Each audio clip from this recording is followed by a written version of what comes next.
అసలు ఇలాంటి పరిస్థితొస్తే మీరేం చేస్తారో చెప్పండి? నాకైతే ఈరోజు చాలా చిరాకనిపించేసింది. ఏంటేంటో అనుకున్నా, తీరా చూసేటప్పటికి అన్నీ రివర్స్ అయిపోయాయి. ఈరోజు పొద్దున్నే లెగిసి 4 గంటలకల్లా బయటికి వెళ్ళిపోవాలి అని చెప్పి చాలా ప్లానింగ్స్ అయితే వేశాము. కానీ అన్నీ రివర్స్ అయిపోయాయి. యాక్చువల్‌గా ఈరోజు మా వారి బర్త్‌డే. అందుకని చెప్పేసి బయటికి వెళ్దాం అనుకున్నాను. లాస్ట్ టైమ్ నా బర్త్‌డే కూడా కుదరలేదు. అందుకని చెప్పేసి ఇప్పుడు ఎలా అయినా ఎళ్ళాలని చెప్పి అనుకున్నాము. కానీ అసలు వర్షం ఎలా పడిందంటే తగ్గలేదు. మేము బయలుదేరేటప్పటికే 12:30 అయిపోయింది. లాస్ట్ టైమ్ కూడా నేను మీకు ఈ రెస్టారెంట్ గురించి చెప్పాను. ఇక్కడైతే ఫుడ్ చాలా బావుంటుంది. నేనెందుకు ఇక్కడ ఎక్కువ ప్రిఫర్ చేస్తాను అనంటే అరిటాకులో భోజనం పెడతారు. నాకు చాలా ఇష్టం. ఇక్కడ చిన్న చిన్న ప్లేట్స్ కనబడుతున్నాయి కదా! దీనిలోనే మనకి కర్రీస్ అయితే అన్నీ ప్రొవైడ్ చేస్తారు. ఇక్కడ చికెను, మటను, ఫిషు, ప్రాన్స్, కంసు పిట్ట ఇవన్నీ కూడా దొరుకుతాయి. పీతలు గూడా మనకేం కావాలి అనంటే అవి ఆర్డర్ ఇచ్చుకోవడమే.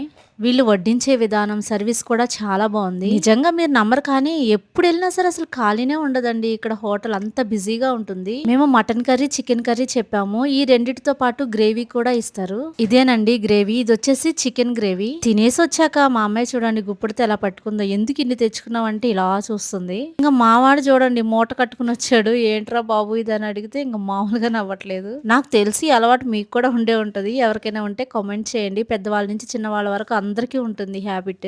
లంచ్ అయిపోయిన తర్వాత ఇలాగ నేషనల్ మార్ట్‌కైతే వచ్చాము. ఇక్కడ అన్నీ చూసుకుంటూ రావడమే. బుక్స్ దగ్గరికొచ్చాము కదా! ఇంక మొదలుపెట్టారు. నాకు ఇది కావాలి, అది కావాలి అని చెప్పి. యాక్చువల్‌గా పిల్లలకి పెన్సిల్స్, స్కేల్స్ అవన్నీ తీసుకుందాం అన్నట్టు వెళ్ళాము. ఈ ఫ్రాక్స్ ఎందుకో నాకు చాలా నచ్చాయి. రేట్ కూడా మనకి అనువుగానే ఉంది. అందుకని చెప్పేసి చూసాను ఎలా ఉంటుంది, సరిపోతుందా లేదా అని. మా బిందుకైతే నచ్చలేదు. ఫైనల్‌గా డే అంతా ఇలా అయిపోయింది.